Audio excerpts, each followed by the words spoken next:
Welcome back. We are glad you're watching, and today on News Check we are looking at matters drugs when it comes to students. We've seen a lot of unrest, we've seen a lot of schools getting banned, and the trend just keep going and going. Just slightly over a month since schools were opened, we have witnessed over 20 schools being banned or destroyed, and students have had to go back home.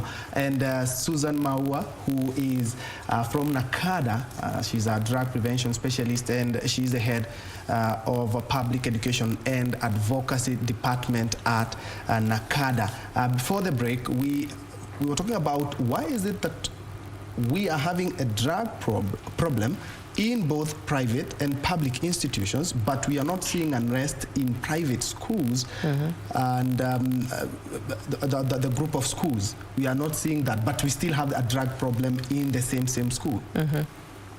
Okay, there are actually many reasons that happens.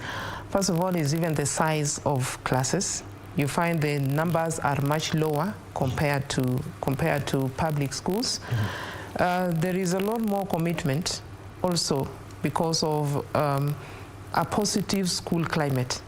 Yeah, so if you maintain a positive school climate where learners feel that they belong and also want to, get something better out of their lives, that is also there. And you will be surprised that most of the teachers, even in public schools, will be taking their children to private schools. Then there is the guidance and counseling department. They are actually functional. So you'll find those schools will employ somebody who is trained in guidance and counseling. So you will find somebody who does that.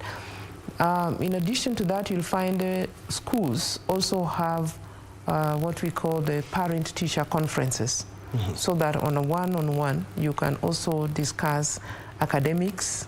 Yeah, because in the school, the key thing is academics. So you will be discussing academics, but then you are also able to bring out what else the child is experiencing. So those would actually contribute. So again, if they identify some of those cases that maybe they would want to expel, they also do. They also do exclude learners from their schools if they find that their behavior may impact negatively on the others. Yeah. So there are many factors that also contribute to this. Yeah. Looking at the narcotics and the substance laws we have in the country, of course, some of them have been tweaked a little, like the advertising, alcohol, cigarettes, of course, all the advertisement on television and radio were pulled down. And looking at the laws that we have the alcohol ones. You cannot advertise during watershed. You have to wait for watershed hours. Can we do something to actually deter what our kids are seeing and aspiring to use? Because you did say that someone wants to experiment. How does it taste? How does it feel? Can it deter some of the students, if not all, from actually engaging in drugs? Because we are seeing them everywhere. On billboards, we can see alcohol. At home, we can see those advertisements past the hours, and we know very well our kids are very smart nowadays. They are not sleeping early. Yes. And parents also have given them smartphones. Yes. So you see, with the smartphones, you don't even need to watch the regular media, because just go to Twitter, you'll see, or even Facebook or Instagram, any of those sites, you'll be able to get the advertisement. So you'll find they have moved from if it is more stringent in this area, then they move to.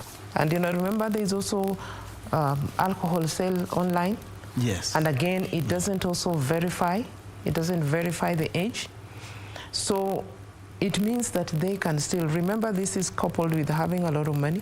You have money, you have the means to get it, and it will be delivered where you are. So you see that then also will contribute.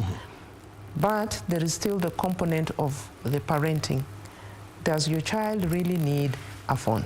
Yes. Primary school, high school, does your child really need a phone? that is a question that you should be asking yourself. How do you regulate use? How would you be able to identify that your child is not engaged even in criminal activity? You know, cyberbullying is there. There are all these bad things that also come from being able to access without parental control. So it's also important that parents also think in terms of how do you regulate screen time. And the screen time, even for younger ones, things like cartoons. You know, today's cartoons are very different from what you saw in the yesteryears. So the message is sent in a very subtle way. Look at even the music that the young people would want to watch. If you look at the videos, cannabis is illegal, but when you see the musician or those who are there, and then there are memes. There's a lot of how do we regulate with big cigarettes? You know, the big cigarette is not tobacco. So in a subtle way, it is also being shown. So in as much as you are doing this, then there is something else. And you know that the Kenya film classification have also been very keen, and especially with content, you know, that Dr. Mutua has been bringing out, you know, the moral cop. People call him the moral cop, but you see, he's always looking at those things and likely to bring out that this video, you know, the content and so on. So advertisement will always be done in a subtle way. So you find that as NACADA, we've also been supporting schools, some of the schools, not all, to do a life skills program. And you know, in this life skills program, part of what is discussed is advertisement. How are you, what does advertisement do, and how do they do it in such a way that it makes you want to do exactly what they are, as they are advertising a product. Because even when you look at advertisements for alcohol, there is no one time they are ever going to show the negative effects. It will, and it said you are not supposed to use young people, but they will always get somebody and who may be, first of all, is an icon, and then also is spruced up to look young. So you see, then the message still gets there. So if I would want to associate with so and so is doing this, so and so is my icon, then I would also want to be like that. So this is a subtle way. So it is only through education that they get to know what is it the advert is doing. What kind of you know, how well are they taking you for a ride? In terms of what the product that they are selling.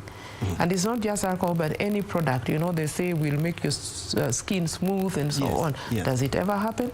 They will take somebody with no problem in terms of that skin. So it's safe to say that we as a society, we are really also contributing to driving our kids into usage of drugs. Looking at, there's a song that was released 1 or 2 months ago by a boy who is in high school, but in the song he's talking about alcohol, come with cannabis, we party, come with some young ladies, we party. Could we be pushing also our kids, and then we sit down and say our kids are engaging in drugs and we have participated in that? And as you put it right, looking at advertisement that we have, looking at alcohol, and for example, you can see that alcohol should not be sold to persons under 18 years. It's quite tiny, and actually on the advertisement, it's the last thing. But the big celebrities there, the name of the alcohol is so bolded and so big. So as a society, are we playing a part in pushing our kids into usage of drugs and then later on coming to castigate them? You know, when they put that small note about excessive alcohol consumption, nothing else should not be sold to persons, it's because it's a requirement. Yeah, not actually what they want. That is not what they would want. It's a requirement. So that is why. They had an option, it wouldn't be there. Oh, they would not be there. And you know, the way the tobacco manufacturers have had a long, you know, drawn battle with you know, even the packaging, because if you know, even with tobacco, they say on the pack you are supposed to indicate the harmful effects. Yeah, and this is supposed to be in pictorial. Yes. So you can see it will give you cancer, it will do this and this. So you can imagine having your product and then you are telling people that this is what it will do. That is not what they would want. So if they do, it is because of a requirement. But in actual sense, as a society, we are contributing. Parties. Yes. Parties are only complete with alcohol, is the first cigarettes, perhaps miraa, and perhaps even cannabis. Yeah. So the message, you know, so can you have a party which is alcohol-free? Yeah. What kind of message? Even in the workplaces, we have that. They talk about, oh, we shall have a party and there will be drinks. If it is a party, why do you need to emphasize that there will be drinks? Yeah. So again, when as a society, this is how we package Friday, Furahi Day, and through into the weekend. This is how it is done. So even the young people know this is how it is done. So it is not complete. So how do we reverse that so that you can still stay cool without taking drugs? You can still enjoy all these things without. Yeah. So the bottom line is looking at what is the message, yeah, in looking at what your learners or what even your children are able to see. What is the message that they are getting there? So that actually falls under parenting programs, because when you talk of parenting programs, we also talk about reduced screen time. And if there is a particular program they like to watch, why don't you also spend some time and say, what is it that is, you know, hooking my child into this, so that then you see what is it that is it's coming up here. You can remember the story of the young man who killed the family, and yes, he talks of a movie. Yeah, so you see, even those can contribute, because what is it that is that makes them not want to miss this particular program? It would just be important to watch and then let them know. Remember that these are people who are acting. Yeah, they are at work. This is not the real life. How do you separate reality from what is being acted? Yeah. So again, for parents, it still falls with the parents, because you see now schools do not have TVs. Although you see there are some schools that banned their because of entertainment. Because entertainment was removed. Yeah. And a lot of people are talking about some of the issues that are contributing, just stress and management of schools. Okay, away from that, let's go back to NACADA now. You are the head of the Public Education and Advocacy Department. Do you have some campaigns? Because looking at this report, it's quite disturbing. So are you having campaigns that perhaps can be able to sensitize our young boys and girls to stop using these drugs? Or if somebody is hooked, how that student can be helped, as opposed to just raining blows and kicks on the kid? Thank you. Now, as NACADA, we have a helpline, which is toll-free, 1192. So anybody can call and actually speak to a counselor. So that is already an intervention that there in terms of those who need to speak to somebody. How do I get out of drugs? Now, from the report, you will find that we identified the risk factors. Remember, we said the home environment is a risk factor. So we've actually had campaigns around positive parenting. Yeah. So during COVID period, even in this particular studio, we talked about positive parenting. It is something that we are still doing. We didn't just do it at KBC, we also did in a number of vernacular stations.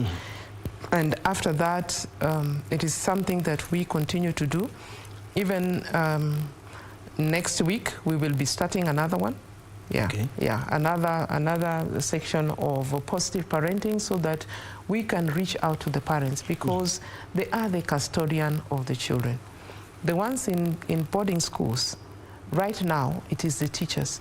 So it means that we also have programs that are targeting the school environment. So for parents, we did not just have this positive parenting, but we have also developed content. And I have one here, the Parents' Guide to Alcohol and Drug Abuse. How do you hold conversations?